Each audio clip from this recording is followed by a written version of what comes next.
قل من بيده ملكوت كل شيء وهو يجير ولا يجار عليه إن كنتم تعلمون سيقولون لله قل فأنى تسحرون.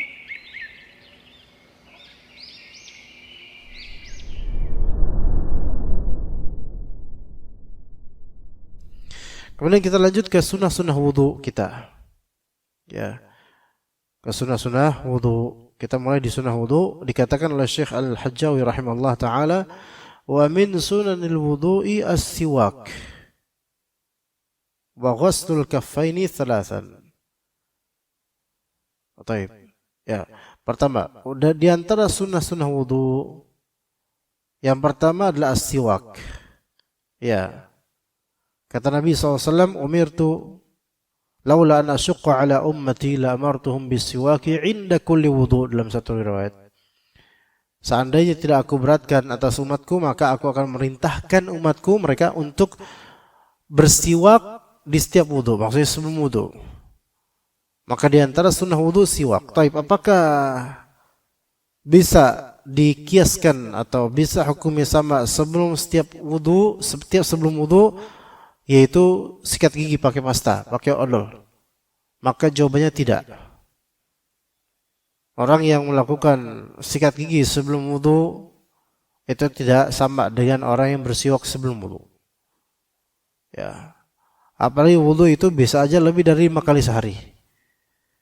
Dan belum tentu sikat gigi dengan odol lebih dari 5 kali sehari belum tentu itu baik buat kesehatan mulut. Bisa aja itu malah terlalu over, buruk buat mulutnya. Jadi nggak bisa disamakan siwak dengan sikat gigi dengan odol. Maka seseorang ketika dia melakukan itu, yaitu selalu sikat gigi dengan pasta gigi di setiap wudunya, maka ini tidak dikatakan dia sedang mengikuti sunnah. Tidak. Melainkan dengan siwak, karena nas dari Nabi jelas siwak dan tidak bisa dikiaskan karena ada banyak perbedaan tentang antara keduanya, siwak dan pasta gigi. Tapi sunnah wudu yang pertama itu siwak, dan ingat siwak ini siwak sebelum wudu atau dalam kondisi lainnya, terutama sebelum wudu ya, karena la amartuhum laula anna syaqqa ummati la amartuhum bisiwaki 'inda kulli shalah, atau dalam riwayat lain 'inda kulli wudu. Ini semua adalah amalan, melakukan amalan sunnah yaitu bersiwak. Amalannya sunnah tetapi pahala wajib. Amalan sunnah tetapi pahalanya pahala wajib. Itu kan sebagian ulama. Karena Nabi SAW mengandai-andaikan seandainya enggak memberatkan, aku perintahkan, berarti aku wajibkan maksudnya. Maka bersiwak sebelum wudu dan bersiwak sebelum sholat itu amalan sunnah namun berpahala wajib. Ya, besar pahalanya. Kemudian yang kedua di antara sunnah wudu, wa ghuslul kaffaini thalathan.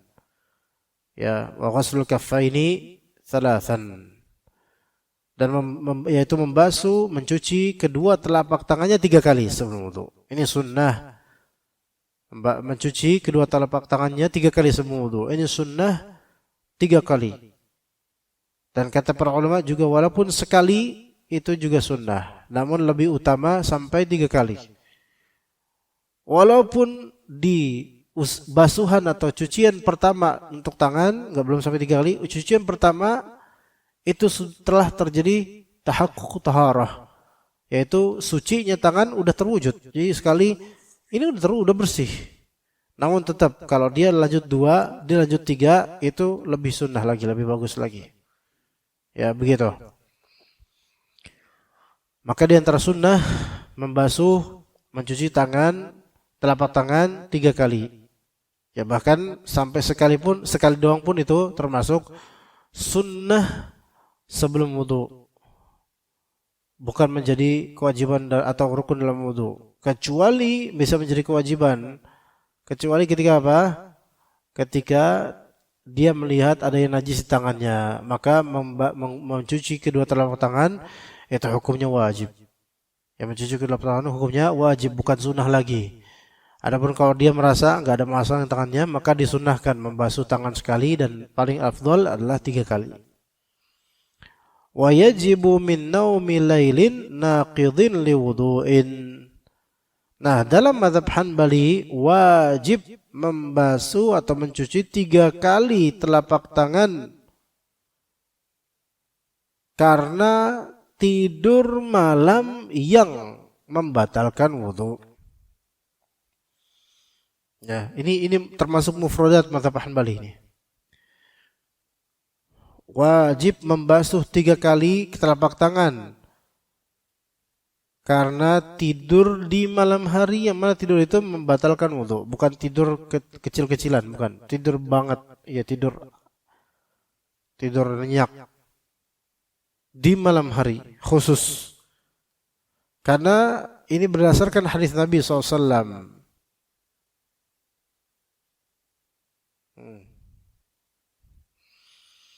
Kif hadisnya gimana? Kata Nabi sallallahu alaihi wasallam,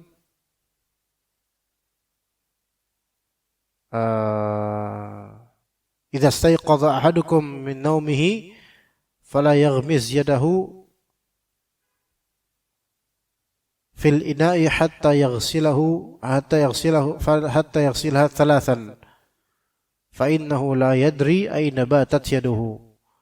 Idza istayqadha ahadukum min naumihi fala yaghmis yadahu fil ina'i hatta yaghsilaha thalathan fa innahu la yadri ayna batat yaduhu. Yaitu, jika seorang dari kalian bangun dari tidurnya, maka janganlah dia ghams, yaitu janganlah dia mencelupkan tangannya ke bejana.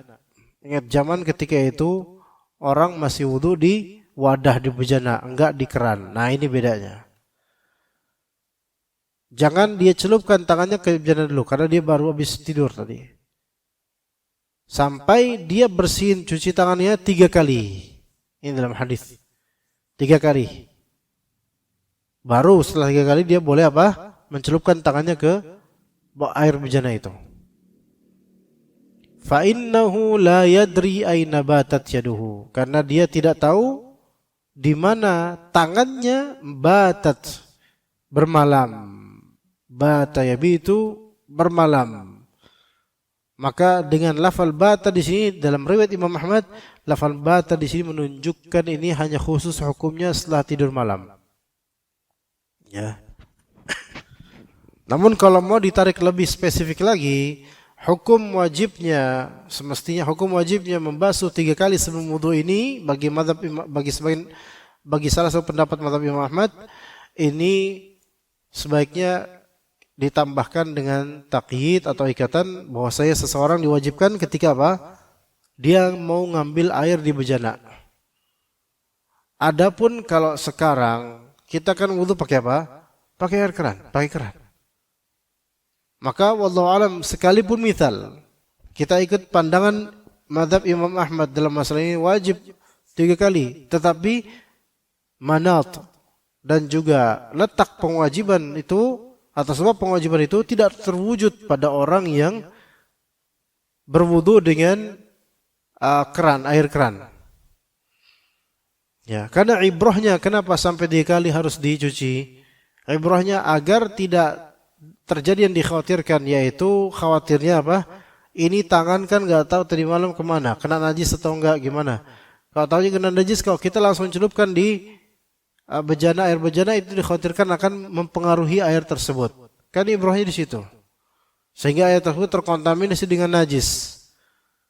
Ya, tapi itu kan tidak terwujud ketika kita pakainya apa? Pakainya air keran. Maka wallahu alam, kalau pakai air keran walaupun habis tidur malam yang nyenyak, ya maka wallahu taala alam tetap di sini tidak sampai kepada derajat wajib. Baik 1 maupun 2 maupun 3 kali basuhan, tidak wajib. Ya, tidak wajib. Tetapi biasanya insyaallah kalau kita selalu sebelum wudu mesti kita apa? Mesti cuci tangan dulu. Enggak? Tanpa ini, bahkan tanpa niatan, tanpa sadar. Cuci tangan baru. Kan biasa gitu. Secara enggak sadar. Karena udah biasa. Ya, karena udah biasa. Ya. Begitu. Taib. Kemudian tapi cuci tangan karena udah biasa sebelum wudu cuci tangan dulu. Itu cuci tangannya ini nilai ibadah enggak? Nah itu. Ditanya juga tuh, nilai ibadah enggak? Antum ketika wudu kan cuci tangan. Nah, ini cuci tangan kalau wudu kan jelas, wajah kan jelas. Antum tahu bahwa ini adalah wudu nih. Tapi kan kalau ini kan belum masuk rukun wudu. Istinsyaq, kumur-kumur itu jelas. Antum tahu istinsyaq kumur-kumur enggak bakal antum lakukan kecuali pasti pada wudu. Tapi kalau cuci tangan ini kan itu kadang dalam rangka murni pengen bersihin doang dan seterusnya. Apakah ini termasuk apa? Antum menjalankan sunnah wudu, artinya niatan antum ada apa enggak? Atau antum berpahala enggak ininya sebelum wudu, sebelum mulai kumur-kumur gini dulu, itu berpahala enggak gitu loh. Maka jawabannya dikembalikan kepada kesadaran antum. Antum nyalain keran itu sebenarnya buat wudu nantinya atau murni buat ini doang. Kalau antum nyalain keran nih karena antum minum wudu, maka wallahu alam otomatis ini juga termasuk sebagai niatan lagi berwudu. Ya. Ya begitu. Dan umumnya seperti itu. Jadi orang yang umumnya ketika dia mau wudu terus dia kebiasaan gini dulu, maka ini terus termasuk rangkaian ibadah. Sehingga dapat pahala. Tanpa mengkhususkan niatan untuk ini dulu. Karena apa? Karena dia buka keran itu sudah ada maksud untuk apa? Wudu. Maka apa-apa yang dilakukan setelah buka keran dari rangkaian wudu sunnahnya atau wajibnya, maka itu semua termasuk bagian dari ibadah wudu. Maka masuk juga insya Allah berpahala mudah-mudahan insya Allah. Ya. Kemudian wal bada'atu bimadmadatin thumma istinsyaqin. Nah di sini dimulai bimadmadah. Dimulai dengan madmadah. Madmadah yaitu kumur-kumur. Thumma istinsyaq, kemudian istinsyaq. Menghirup air lalu hidung. Madmadah kumur-kumur. Nah, dalam mazhab Hanbali ini dianggap apa? Dianggap sunnah. Kumur-kumur dan istinsyaq dianggap sunnah. Terus kemudian pendapat kedua dalam mazhab Hanbali ini wajib. Dan yang lebih sahih kumur-kumur, istinsyaq dan istinthar dalam wudu itu hukumnya rukun, wajib, rukun. Sebagaimana wajah. Kumur-kumur itu termasuk apa? Mulut, untuk mulut. Istinsyaq, istinthar itu untuk hidung, dan keduanya termasuk bagian dari wajah, dan itu dicontohkan oleh Nabi SAW dalam hadis-hadis yang sudah masyhur. Rasulullah SAW melakukannya, menunjukkan bahwasanya ini termasuk rangkaian bagian dari kewajiban untuk wajah, muka. Ya. Kalau ditanya, oh kalau gitu, kalau memang hidung, istinsyaq, mulut, kumur-kumur itu termasuk rukun karena dengan alasan itu bagian dari wajah, maka kalau gitu mata juga dong dicekokin dengan air, kan itu wajah juga. Maka kita jawab mata enggak. Loh, kok mata enggak? Kan mata bagian dari wajah. Sementara Abdullah bin Umar ketika usia tuanya itu mulai buram matanya, mulai redup matanya. Apa penglihatannya? Karena beliau sering wudu dan matanya juga dimasukin air. Tuh lihat, kenapa mata enggak juga? Kalau emang antum wajibkan hidung dan juga mulut, mata juga dong. Kan mereka termasuk mata termasuk wajah, dan Abdullah bin Umar juga menerapkannya. Maka kita katakan bahwasanya mata memang termasuk bagian dari wajah sebagaimana hidung dan mulut. Tapi ibadah wudu ada ibadah tauqifiyah, yaitu ibadah yang harus sesuai dengan bagaimana contohnya Rasulullah SAW. Adapun mata, Rasulullah tidak pernah mencontohkan hal seperti itu. Itu hanya pandangan Abdullah bin Umar saja. Sahabat-sahabat yang lain yang lebih afdal dari Abdullah bin Umar itu tidak ada yang melakukan hal seperti itu. Maka ketika ada perbedaan seperti ini, kembalikan kepada bagaimana Nabi SAW. Ternyata Nabi tidak melakukannya. Dari semua riwayat tentang bagaimana tata cara dan sifat wudu Nabi SAW, tidak ada riwayat yang menyatakan Rasulullah SAW memasukkan air ke matanya dalam rangka seperti wajah. Enggak. Ya, adapun hidung, istinsyaq dan juga madmadah kumur-kumur itu ada di seluruh riwayat.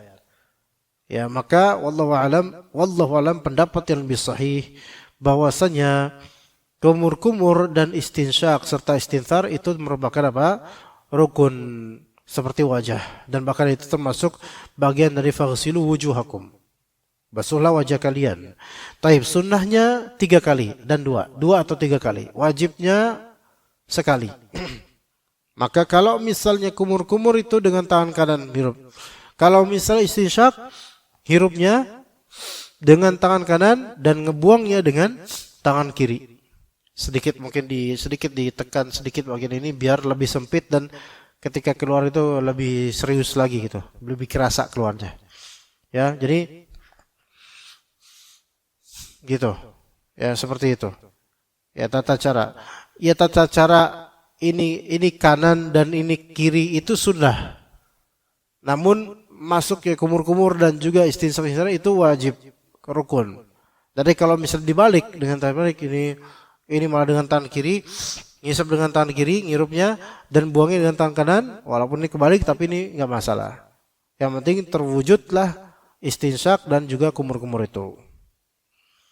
Wal mubalaghatu fihima li ghairi sha'imin, dan di antara sunnah wudu yaitu bersungguh-sungguh dalam yaitu istinsyak dan istinthar. Ya, dan juga kumur-kumur juga bermubalaghah, bersungguh-sungguh padanya untuk orang yang tidak puasa. Untuk orang yang tidak puasa. Karena untuk orang yang puasa itu makruh bersungguh-sungguh dengannya. Misalnya istinsyak, terutama karena hadisnya istinsyak. Kata Nabi SAW, balighu fil istinsyaqi illa an takuna sha'imah. Bersungguh-sungguhlah kalian dalam istinsyak kecuali kalau kalian lagi puasa. Jadi kalau lagi puasa jangan terlalu ke atas, jangan terlalu itu. Nanti khawatirnya apa? Masuk kemudian khawatir tertelan air tersebut. Jadi makruh, seorang yang berpuasa makruh untuk menghirup air sampai lebih dalam. Ya, maka ini hukumnya makruh. Adapun bagi yang tidak puasa maka hukumnya sunnah melakukan hal tersebut karena perintah dari Nabi sallallahu alaihi wasallam. Wa takhlilul lihyatil kathifah wal asabi'i wal asabi', dan di antara sunnah mentakhlil, yaitu menyela-nyela jenggot yang lebat di sela-sela. Jenggot yang lebat di sela-sela itu merupakan sunnah. Nah, jenggot yang lebat itu parameternya adalah ma tasturul basyarah, yaitu apa yang menutupi kulit. Kalau misalnya jenggot seperti ini, di balik jenggot ini enggak kelihatan ada kulitnya. Nah, ini berarti apa? Ini lebat. Adapun kalau jenggot jarang-jarang kelihatan di baliknya kulitnya orang ini, maka ini bukan merupakan kathifah, bukan merupakan jenggot lebat, khafifah, yaitu jenggot yang ringan. Kalau jenggotnya ringan, maka wajib untuk semuanya kena basuhan air wudu. Kalau jenggotnya ringan sedikit. Adapun jenggotnya lebat yang sampai enggak kelihatan di balik ini ada kulit, maka ini disunnahkan mentakhlil kayak gini, disunahkan. Ya gitu, sunnah gitu, takhlil. Ya. Wal asabi', dan juga tangan, jari tangan ataupun jari kaki, maka disunnahkan untuk menyela-nyelanya. Disunnahkan. Jadi kayak ini ya, di sela-sela. Ini sunnah. Jari kaki juga sunnah. Tapi kadang untuk jari tangan atau jari kaki terutama itu kadang bisa menjadi wajib jika antar jari itu saling rapat dan nempel yang memungkinkan air tidak masuk ke dalamnya, maka ini menjadi wajib. Nah, takhlil asabi itu jelas, yaitu biasanya kaki, karena kaki lebih rapat ya. Kalau kita punya persangkaan ini walaupun agak rapat tapi airnya pasti masuk ke semua sela-sela ini dan kena semua kulit ya, itu oke lah. Ya, adapun kalau misalnya antum ragu, maka wajib untuk dihilangkan ragunya dengan mentakhlil. Ya, itu menyela-nyela, terutama kaki-kaki sebagian orang tua yang sudah rapat-rapat kakinya itu, ya, itu wajib ditakhlil. Kalau dia mampu, wajib ditakhlil karena banyak yang belum kena. Nah, begitu juga dengan pakai cincin. Dia anjurkan untuk menggoyang-goyangkan cincinnya biar apa? Air masuk, ya. Itu dianjurkan. Tapi insya Allah kalau misalnya cincinnya nggak begitu ketat, insya Allah dia percaya, dia yakin ya, airnya juga masuk kok tanpa ditakhlil. Tapi kalau ditakhlil masuk lebih afdal. Adapun kalau misalnya cincinnya ketat dan dia tuh merasa atau yakin bahwasanya ini belum masuk ini air ke balik dari cincin ini.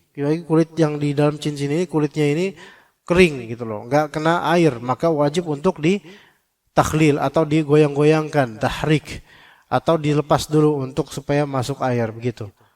Ya, yang ajaibnya waktu anak ke Setu Babakan, karena itu tradisi Betawi ya, di sana banyak, anak melihat beberapa tukang parkir dan preman-preman situ itu pakai cincin, itu udah kayak kecoa raksasa, itu di cincin gitu, cincin, bahkan sampai sini cincinnya. Di sini pakai cincinnya, subhanallah, batu gitu. Ya gede gitu, kayak kecoa bentuknya. Banyak gitu. Sampai anak, ya Allah, ini manusia. Ya, subhanallah. Kalau emang dia terlalu kaya, banyak duit, apa enggak ada cara lain untuk menyiksa dirinya? Tapi ini udah miskin, cuma jaga parkiran, gegayaan, capek, enggak sah lagi wudunya. Ini apa yang diharapkan? Dunia enggak dapat, akhirat enggak dapat. Subhanallah. Kalau kita tegur pun, kita nasihati masalah ini, Anda malah lebih yakin bakal marah. Anda lebih yakin bakal marah. Dan dari wajahnya kelihatan kayak nggak pernah tersentuh wudu gitu loh. Kelihatan kayak lebih sering tersimbah knalpot daripada air wudu. Maka, aduh subhanallah, kesian seperti ini. Sekarang kalau dia pakai cincinnya segini gini, gimana cara wudunya itu? Ya, ngangkat air aja udah lebih berat ngangkat kecoa itu. Dan itu banyak, dalam satu tangan itu bisa ada 5 cincin gede-gede itu. Kalau akik yang cuma akik gede nonjol, batu akik cuma berapa diameternya kecil itu pun udah lumayan gede, itu masih belum seberapa dibandingkan yang mereka pakai bahkan sampai sini kadang. Sampai sini. Ultraman aja nggak kayak gitu. Ya, ini orang seperti ini. Itu gimana wudunya? Ketika dia ingin air gimana wudunya? Ya, los terus. Karena apa? Ada renggang. Karena apa? Renggang antara kecoa-kecoa ini. Kayak gini dia gimana mau dulu? Susah. Ini orang mau sholat gimana gitu loh. Ya, Allah alam. Ya subhanallah. Ada orang-orang seperti itu. Ya, semoga Allah jauhkan diri kita dan keluarga kita dari sikap seperti itu yang merugikan dunia dan akhirat. Kelihatannya nggak rugi, kelihatannya nggak masalah budaya dan seterusnya harus menghargai budaya. Apapun budaya dari suku manapun, ketika budaya tersebut justru membuat dia jauh dari agama atau membuat bahkan sholatnya nggak sah, maka wajib untuk tidak ditolerir. Wajib untuk tidak ditolerir. Ya, karena ini menyangkut dengan keselamatan akhirat. Ya begitu. Jadi jangan alasan sekantan apa budaya semua dilegalisin kan budaya.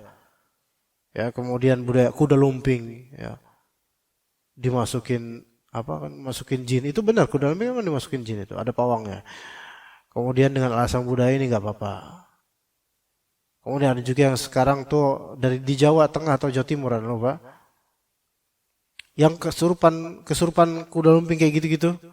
Ya, disebut juga karena rambutnya koza gitu, sampingnya diinin disebut mulet atau semisalnya fulan ya.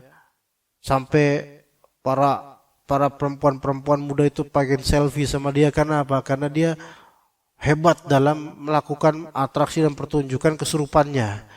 Ajaib, masya Allah, zaman kayak gini. Ya subhanallah. Antum akan lihat keajaiban-keajaiban itu ya. Kemudian wattayamun. Di antara sunnah wudu adalah mendahulukan yang kanan, at-tayamun. Mendahulukan kanan. Sebagaimana hadis riwayat Aisyah, Rasulullah SAW menyukai apa-apa untuk dimulai dengan bagian kanan. Wa akhdhu ma'in jadidin lil udhunain. Dan dalam mazhab Hanbali dan juga mazhab Syafi'i dianjurkan untuk mengambil air yang baru untuk kedua telinga. Dianjurkan untuk mengambil air yang baru, dianjurkan untuk mengambil air baru untuk kedua telinga setelah kepala, kemudian air baru telinga. Itu dianjurkan. Ini mazhab umumnya mazhab Hanbali dan mazhab resmi Syafi'i, Imam Syafi'iyah dan juga mazhab Malikiyah juga. Ya. Namun dalam mazhab Hanbali juga ada riwayat lain bahwa saya tidak dianjurkan mengambil air baru untuk kedua telinga, dan pendapat ini yang lebih sahih. Wallahu a'lam. Pendapat ini yang lebih sahih, ini sesuai dengan bagaimana mazhab Abu Hanifah. Jadi dalam mazhab Abu Hanifah ya bahwasanya setelah mengusap kepala itu tidak perlu ngambil air lagi untuk telinga. Ini mazhab Abu Hanifah. Dan ini salah satu riwayat dalam mazhab Imam Ahmad. Walaupun masyhurnya dalam mazhab Imam Ahmad resminya adalah mengambil air baru. Namun yang lebih sahih secara hak adalah mazhabnya Abu Hanifah dalam masalah ini, wallahu a'lam. Dan yang terakhir wal ghuslatu tsaniyatu was tsalitsah, pencucian atau pembasuhan kedua dan ketiga untuk wajah, untuk tangan, untuk kaki, maka ini termasuk sunnah, tidak sampai wajib. Ya, adapun untuk kepala 2 atau 3, maka itu yang sahih adalah bukan sunnah, karena yang benarnya adalah kepala cukup sekali usap, bukan basuh, sekali usap. Ya, begitu. Wallahu taala alam. Insyaallah kita lanjutkan kajian besok Jumat pagi insyaallah di masalah kitabus shalah, kitab tentang salat di kitab Al-Kafi. Kita cukup sampai sini untuk taharah. Barakallahu fikum jami'an, jazakumullahu khairal katsira. Wassallallahu ala nabiyyina Muhammad wa ala alihi wa sahbihi ajma'in. Subhanakallahumma bihamdika asyhadu an la ilaha illa anta astaghfiruka wa atubu ilaik. Wassalamu alaikum warahmatullahi wabarakatuh.